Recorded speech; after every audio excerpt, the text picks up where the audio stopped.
જય માતાજી મિત્રો, જય શ્રી કૃષ્ણ। તો ફરી એક નવા વિડીયો સાથે તમારું હાર્દિક હાર્દિક સ્વાગત છે। તો જો આજે સવારમાં આપણે સાપને રેસ્ક્યુ કરવા માટે આવ્યા છીએ। તો વિડીયોમાં કન્ટિન્યુ બની રહેજો અને ચેનલમાં નવા હો તો ચેનલને સબસ્ક્રાઈબ કરી લેજો, તાકી મારો વિડીયોમાં તમને બધી સાપની માહિતી મળતી રહે। તો ચાલો આપણે સાપને પહેલાં રેસ્ક્યુ કરી લેવી। તો સ્પેક્ટિકલ કોબરા સાપ છે, જે સવારમાં જે કોલ આવ્યો તો આપણે સાપનો રેસ્ક્યુ કરવા માટે આવ્યા છીએ। તો તમે મિત્રો જોઈ શકો છો, આ એક આપણે ભારતની અંદર ઝાઝી પ્રજાતિમાં દેખાતો એટલે કે સ્પેક્ટિકલ કોબરા સાપ છે।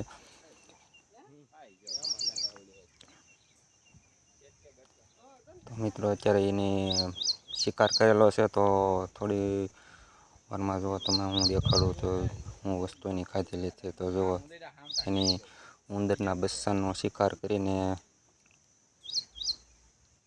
બહાર કાઢી નાખ્યા છે। તો આપણે હવે એને સહી સલામત રેસ્ક્યુ કરી અને જંગલની અંદર રિલીઝ પણ કરી દઈશું। તો વિડીયોની અંદર બન્યા રહેજો, તો તમને ખબર પડશે કે આપણે રિલીઝ પણ એને કરી દીધો। તો ચાલો આપણે એને સહી સલામત રેસ્ક્યુ કરી લેવી અને પછી રિલીઝ કરી દેવી।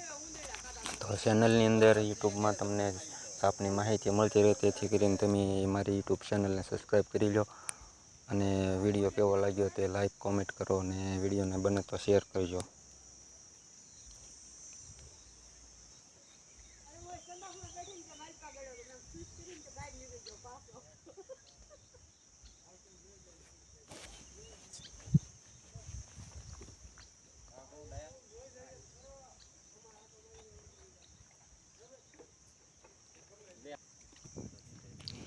તો જો મિત્રો, આપણે અત્યારે રેસ્ક્યુ કરીને તરત આપણે એને જંગલની અંદર રિલીઝ કરવા માટે આવ્યા છીએ। તો હવે આપણે એને રિલીઝ કરીશું।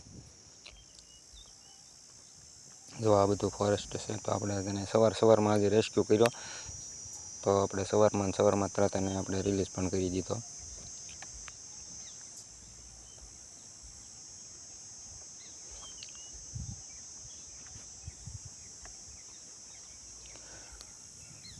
આપણા ભારતની અંદર વધારે દેખાતો સાપ એટલે કે સ્પેક્ટિકલ કોબરા, તે ન્યુરોટોક્સિક ઝેરવાળો હોય છે ને ફેણ પણ ફોલાવતો હોય છે। તો આપણે જોઈને આપણે અત્યારે રિલીઝ કરવા આવ્યા પણ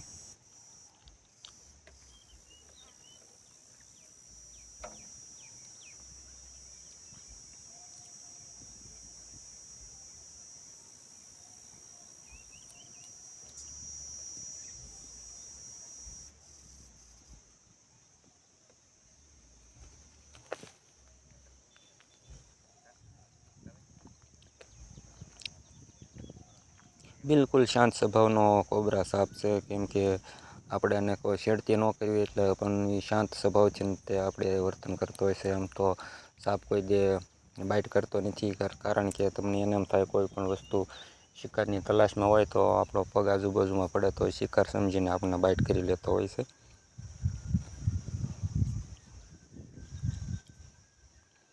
ચાલો હવે આપણે એને રિલીઝ કરી દેવી।